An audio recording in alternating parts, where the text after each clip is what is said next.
E vamos a mais uma aula, né, sobre limite de funções. Eu sou a professora Elaine e quem quiser aí seguir no canal no YouTube, tá?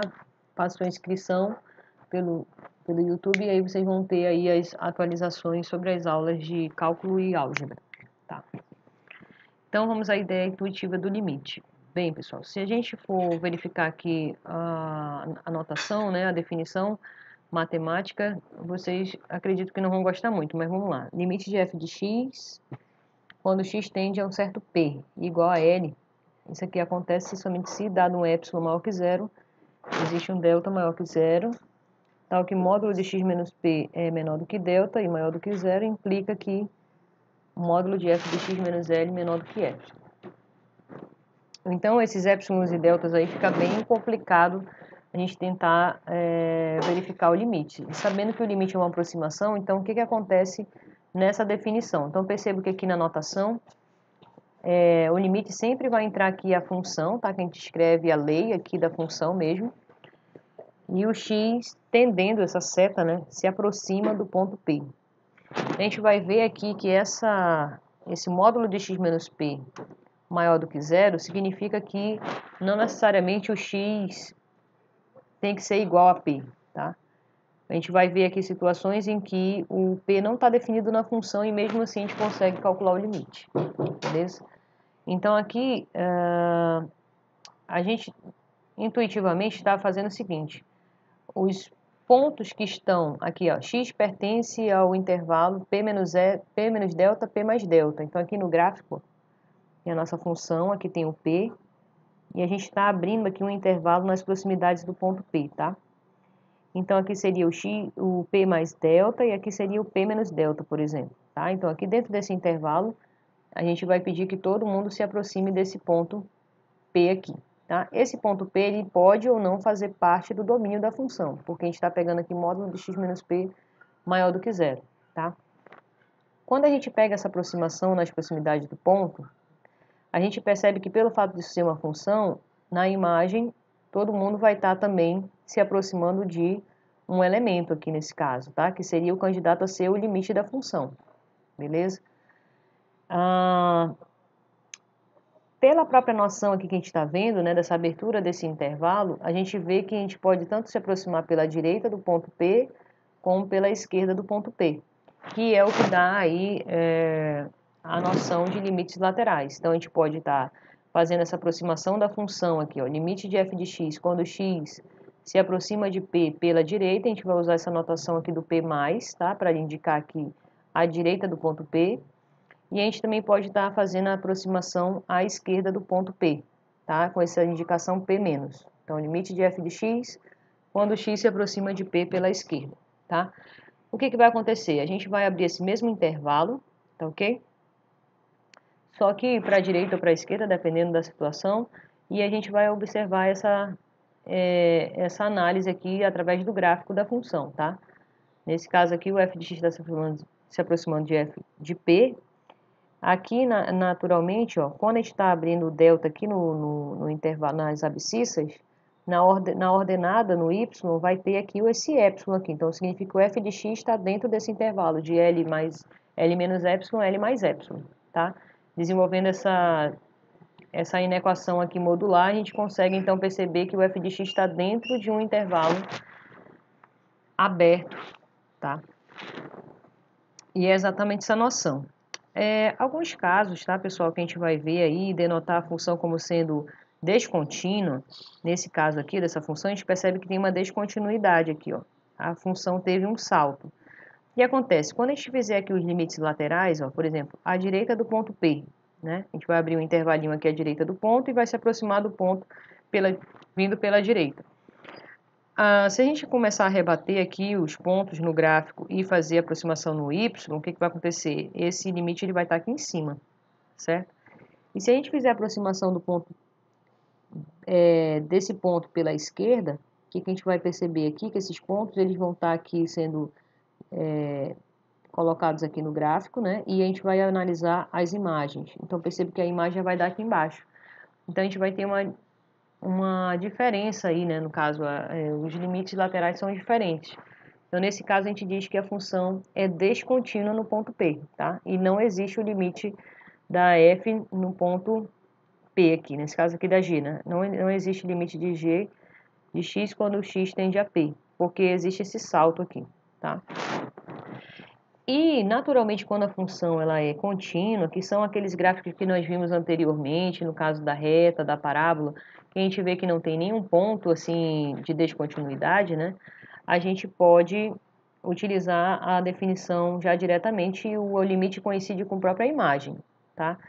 Mas nesse caso aqui, por exemplo, essa bolinha aberta significa que esse ponto P não está definido na função, não está no domínio da função. Mas como se trata de aproximação, mesmo assim, a gente consegue calcular o limite da função quando x se aproxima desse P aqui, tá? A gente vê que tanto pela direita quanto pela esquerda, o limite é o mesmo, que é esse L aqui, ó, tá? Então, essa é a definição intuitiva do limite, tá, pessoal? É praticamente uma aproximação nas abscissas, né? Você está imprensando todo mundo para próximo de um ponto. Como isso é uma função, vai estar acontecendo isso na imagem. E quando não tem problema, a gente consegue, então, aproximar as imagens de um único elemento. E esse elemento é chamado de limite.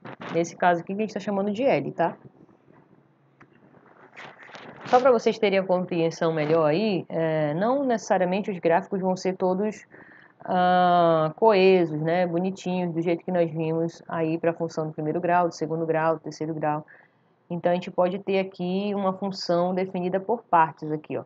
Então, em cada intervalo, ela vai ter um comportamento. Pode ser uma curva, pode ser uma parábola, pode ser um pedaço de reta, pode ser um pedaço de função trigonométrica. Então, assim, a gente pode compor uma função que tenha um gráfico desse estilo aqui, no caso de rosa, tá? A gente está aqui denotando, ó, para a função h, que o gráfico é dado, evalue os valores de cada quantidade se existir, né? Se caso não existir, explica o porquê. Então, aqui a gente está percebe que a gente já tem o gráfico plotado da função e a gente vai conseguir, então, calcular esses limites, tá? Mas a ideia do curso de cálculo é você, primeiramente, fazer os cálculos do limite e, a partir do limite, verificar o gráfico da função, tá? Então, a gente vai fazer aqui essa ida, mas, na verdade, o que a gente vai precisar mesmo é a vinda para tentar entender aí comportamentos do gráfico.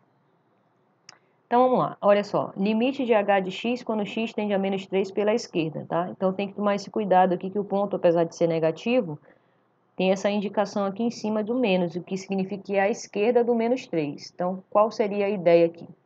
Você vai lá no eixo das abscissas, no x, e encontra o menos 3. Lembrando que aqui esse gráfico, né, essa malha aqui, ela está distanciada em uma unidade cada, tá? Então, aqui no caso 0, aqui é menos 1, menos 2, menos 3, tá bom. Localizei o menos 3.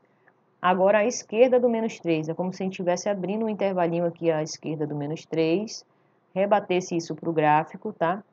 E verificasse o que está acontecendo na imagem. Sempre o valor desse limite vai ser no y, tá, pessoal? Não esqueçam. Então, aqui como o eixo y é aqui, né? Então, aqui seria 1, 2, 3, 4. Então, aqui esse limite, ó, quando limite h de x quando x tende a menos 3 pela esquerda, vai dar 4, tá? Vai dar esse valor aqui.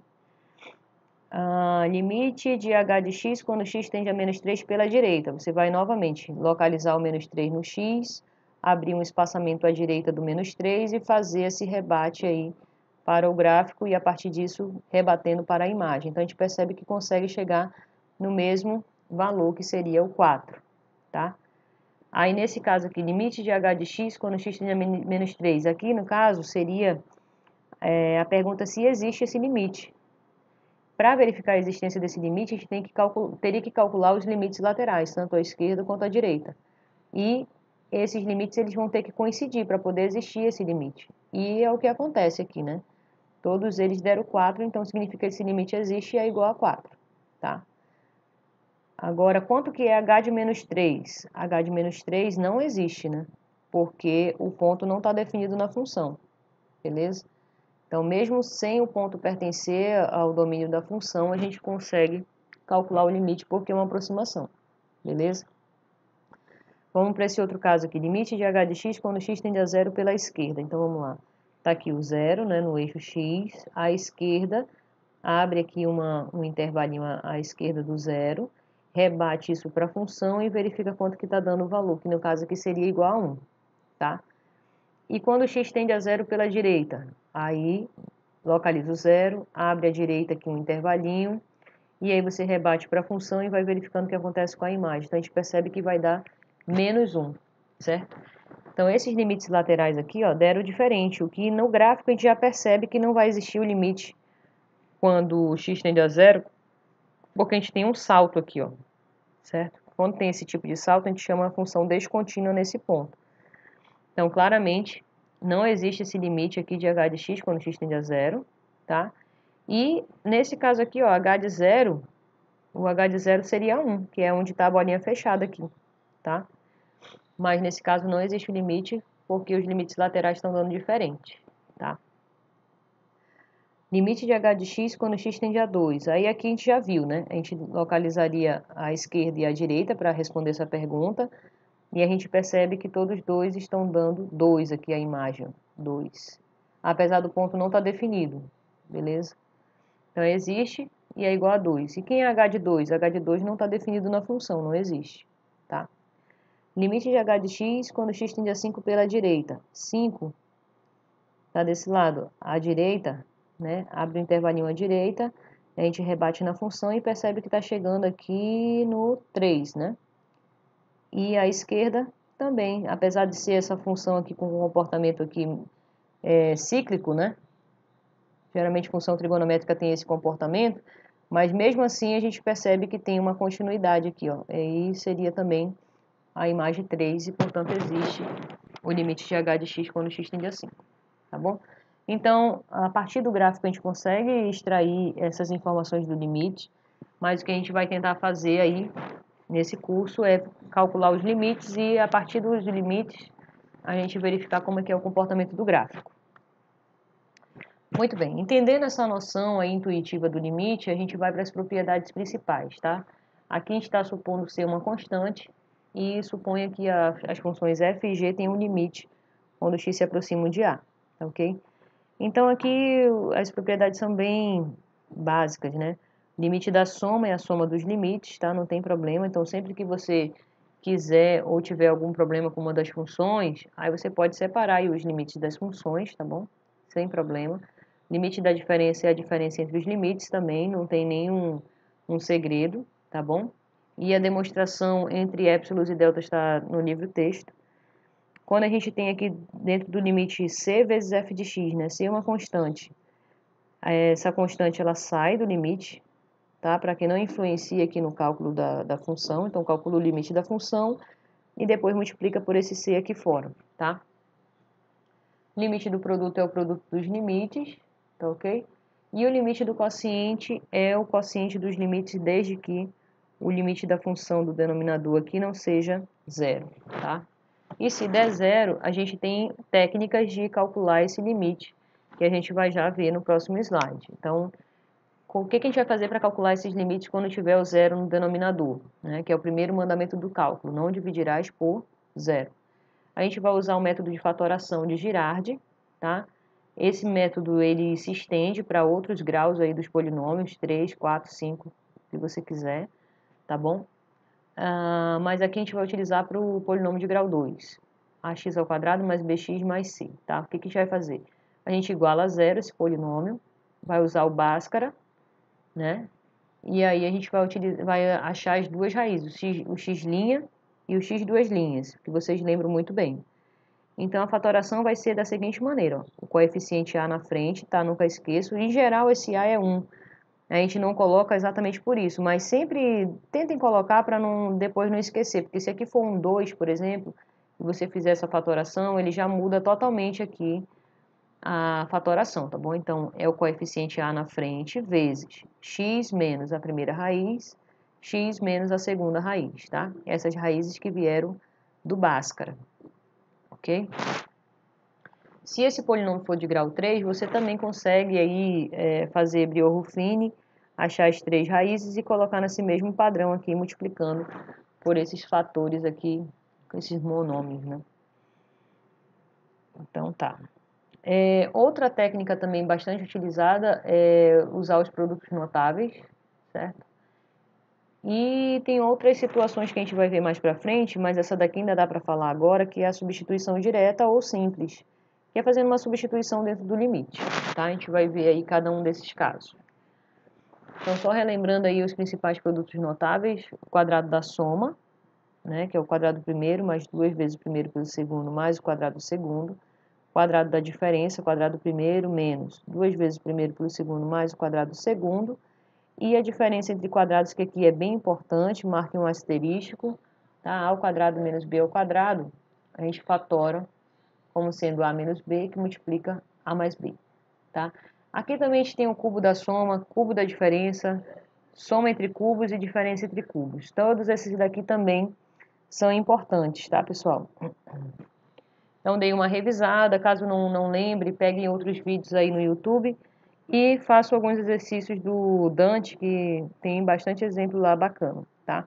Aqui a gente vai dar ênfase para esses três, caso a gente utilize algum exemplo lá na frente, a gente retorna e dá uma olhada aqui na fatoração.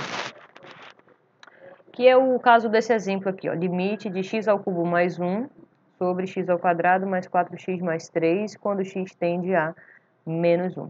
Então, qual seria a nossa primeira tentativa aqui de calcular esse limite? Seria substituir o x igual a menos 1, né?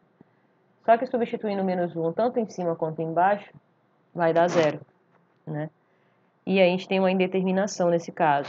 Então, sempre que der zero no denominador, a gente vai ter que recorrer a algum daqueles casos que a gente acabou de ver, tá? Em cima, a gente vai estar utilizando a soma entre cubos, tá? Só retornando aqui, a soma entre cubos, a ao cubo mais b ao cubo. Como que a gente faz a fatoração? Retira aqui os expoentes, fica a mais b, multiplica. Aqui seria o quadrado da diferença, tá? Sempre troca o sinal. Isso aqui é a soma, que vai vir a diferença, só que sem aquele 2 aqui na frente, tá? Então, seria quadrado do primeiro menos o primeiro pelo segundo mais o quadrado do segundo, tá?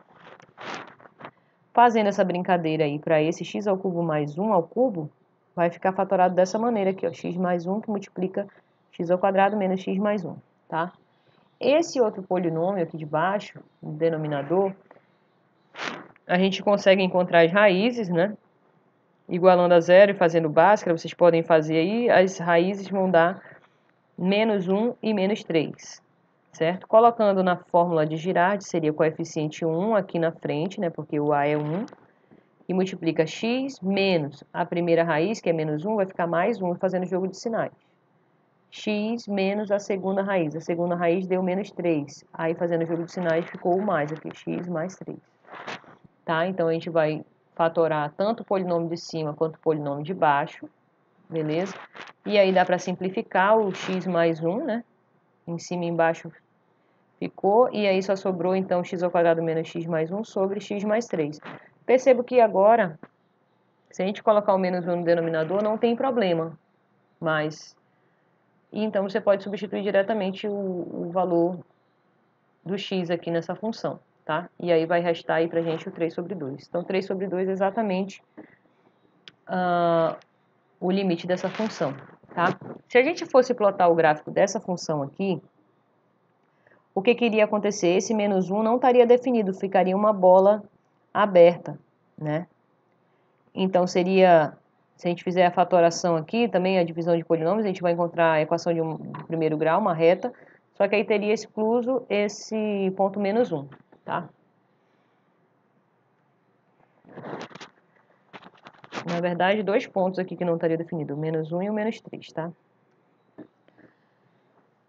Outras situações utilizando aí produtos notáveis. Calcule limite de raiz de x menos raiz de 3 sobre x menos 3 quando x tende a 3. Se a gente substituir o ponto x igual a 3 na função, a gente vai ver que a gente vai ganhar um zero tanto no numerador quanto no denominador, certo?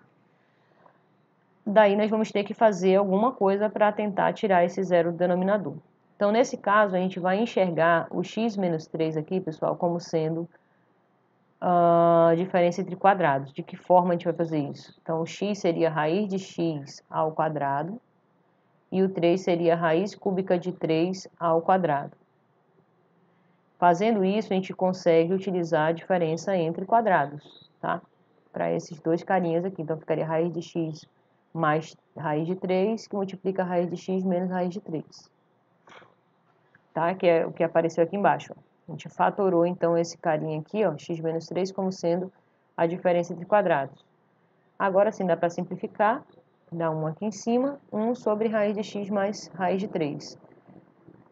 Beleza, agora eu posso calcular o limite disso daqui. Limite de 1 sobre raiz de x mais raiz de 3 é 1 sobre 2 raiz de 3. Então, nesse caso aqui, ó, alguns falam que a gente faz uma desracionalização, né, quando a gente tem uma raiz. Mas nesse caso, a gente está utilizando produtos notáveis, tá? Nesse outro caso aqui, para vocês perceberem que a gente sempre vai fazer menção ao produto notável, a gente tem esse limite de raiz cúbica de x menos raiz cúbica de 2 sobre x menos 2. Se fizer a substituição direta, a gente encontra zero no denominador. Na verdade, aqui vai dar uma indeterminação, porque dá 0 sobre 0. O que a gente vai fazer? Como aqui está utilizando raiz cúbica, então você já tem que pensar aí na diferença entre cubos, tá? Então aqui, ó, x menos 2, a gente vai pensar nisso daqui como sendo uma diferença entre cubos. De que forma? Reescrevendo x como sendo raiz cúbica de x ao cubo, tá? E o 2 como sendo raiz cúbica de 2 ao cubo, beleza? Reescrevendo isso aqui, então, vai dar uma diferença entre cubos, tá? Como que a gente fatora? Exclui aqui os expoentes e faz aqui, como aqui a diferença vai ficar como se fosse o quadrado da soma, só que sem aquele 2 aqui na frente. Então, vai ficar quadrado do primeiro mais o primeiro pelo segundo, né? Como é raiz cúbica de x vezes raiz cúbica de 2, então vai ficar raiz cúbica de 2x, tá? Por isso que ficou raiz cúbica de 2x aqui. Mais o quadrado do segundo, que vai ficar raiz cúbica de 4, beleza? Agora, substituindo x menos 2 aqui por essa fatoração, a gente consegue simplificar aí o raiz cúbica de x menos raiz cúbica de 2, vai ficar 1 aqui em cima, e agora, para calcular o limite, a gente só substitui o x igual a 2 aqui, que vai ficar 1 sobre 3 raiz cúbica de 4. Faltou aqui o resultado, mas acredito que vocês devam ter compreendido, tá? Bem, aí já até falei um pouquinho sobre função contínua, mas só para ver a definição aí concreta, a gente diz que uma função é contínua num ponto quando o limite da função, quando x se aproxima desse ponto, coincide com a imagem da função naquele ponto, tá? Isso faz com que todos os pontos do gráfico sejam preenchidos, ou seja, a gente não vai ter nenhum ponto de descontinuidade, nenhum ponto faltando, nenhum buraco ou nenhum salto no gráfico, tá? É como se eu vendasse uma pessoa e pedisse para ela andar numa rua, tá? Se essa rua não tiver buraco, ela vai andar até o final. Mas se essa rua tiver algum buraco, ela vai cair, certo? Ou tiver alguma escada, por exemplo. Então, é exatamente essa simbologia aí da função contínua, como se a gente pudesse andar sobre o gráfico sem se preocupar com nada, tá? Nem um salto, nem um ponto não definido, nada parecido, tá? Bem, falando aí da substituição simples que eu falei ainda há pouco para vocês, que a gente pode fazer dentro do limite. Isso aí a gente vai ver através de limite de função composta, tá? Então, a gente tem duas funções, a gente está fazendo aqui a composição da g com a f, então é g de f de x, né, ou g bola f.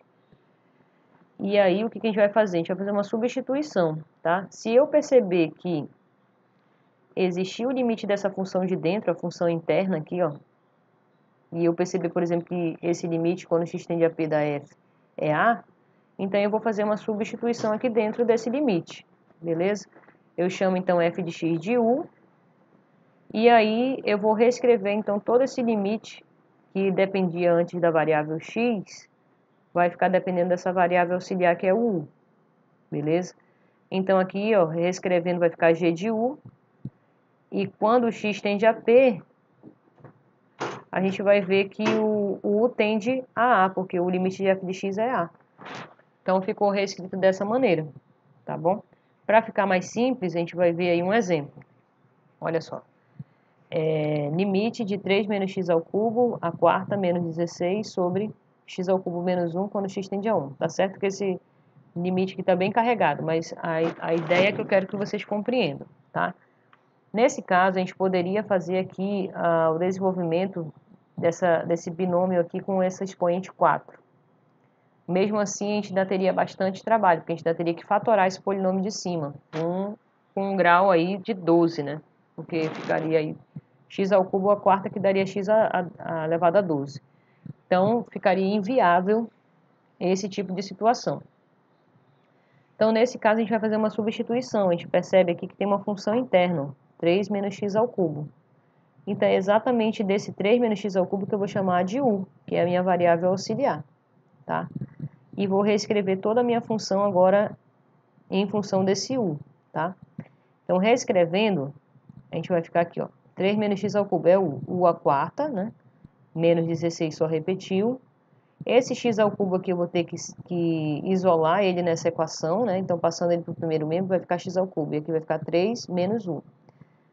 Aí, 3 menos 1 menos 1 vai ficar 2 menos 1, tá? Então, a gente conseguiu reescrever aqui essa função que dependia de x, agora dependendo de u.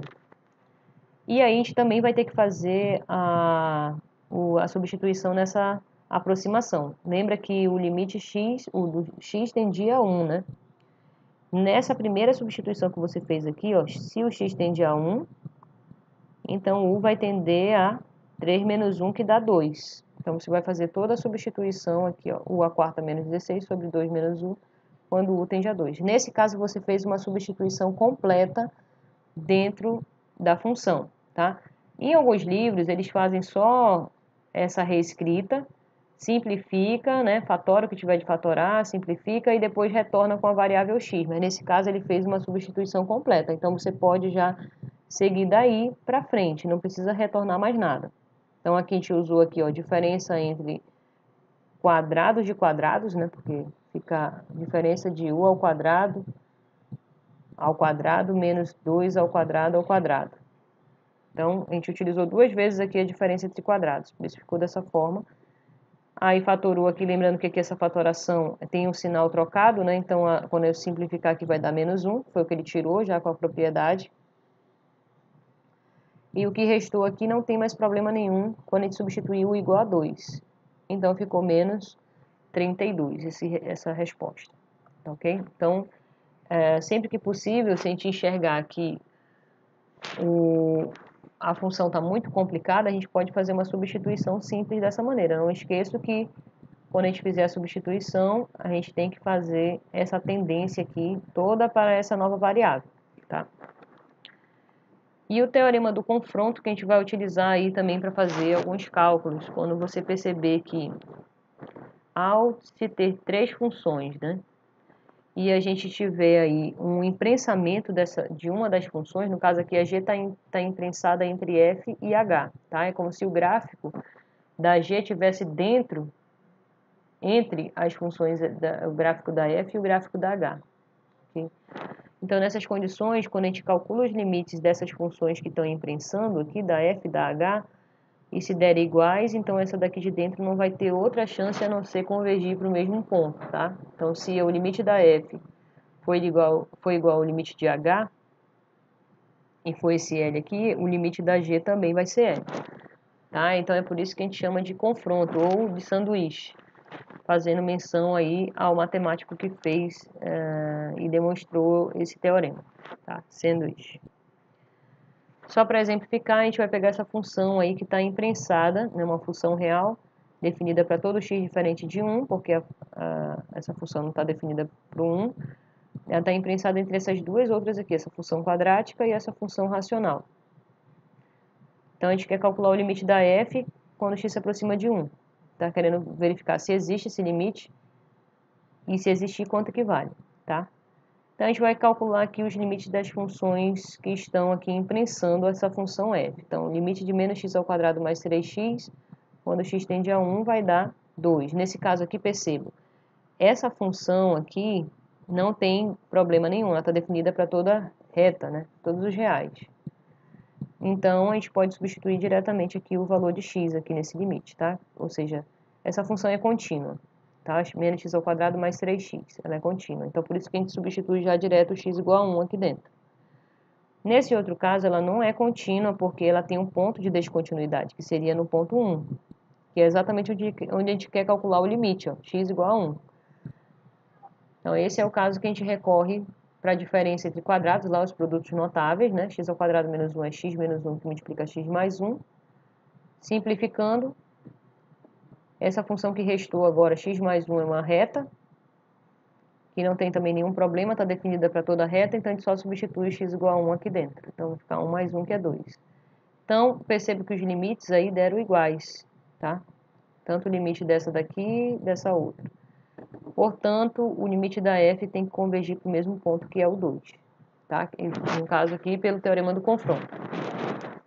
Bem, as bibliografias que eu utilizei aí foi do Guido Orizzi, volume 1, do Stuart também, volume 1, e quem quiser achar mais problemas pode usar o Dante e o Gelsiese, a coleção, a 8ª edição, ok? Valeu!